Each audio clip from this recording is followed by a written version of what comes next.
आप सभी को डॉक्टर बाबा साहब भीमराव अम्बेडकर की 132वीं जयंती की ढेर सारी शुभकामनाएं। मैं कमलेश रामटे के प्रदेश सचिव the Buddhist society of India.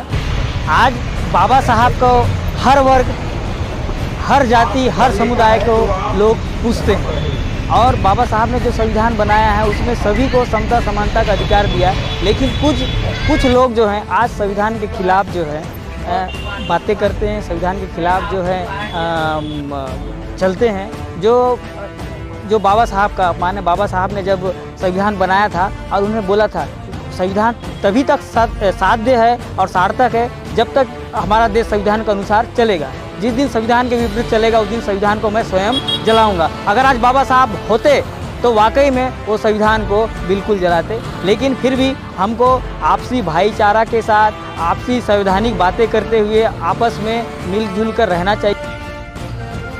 इतनी अच्छी बात, इतनी गहरी बात, इतनी समझ के साथ जो बात यहाँ पर की और उन्होंने बहुत ही अच्छे ढंग से प्रस्तुत किया। हमारे देश के जो संविधान के निर्माता थे डॉक्टर भीमराव अंबेडकर, जिनका जन्म 14 अप्रैल सन 1991 में महू में हुआ था और बचपन में ही इन्होंने जो हमारा देश 1947 के पहले अंग्रेजों का गुलाम था, उस गुलामी में दलित वर्ग को किस अपमानजनक या शिक्षा का भी अधिकार नहीं था, साथ में उनको जीने का भी अधिकार नहीं था।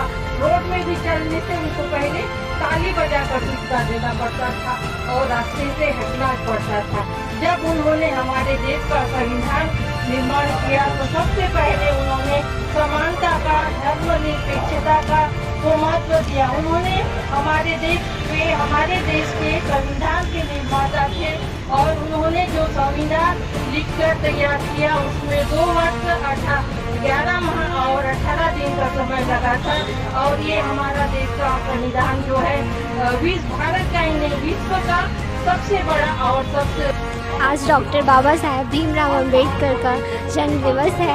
हम बहुत खुश हैं कि हम उस समाज में पैदा हुए हैं जिसे हम बहुत बारीकी से जान सकते हैं कि बाबा साहेब अम्बेडकर ने महिलाओं के लिए क्या क्या किया है। हम उनके बहुत आभारी रहेंगे हमेशा।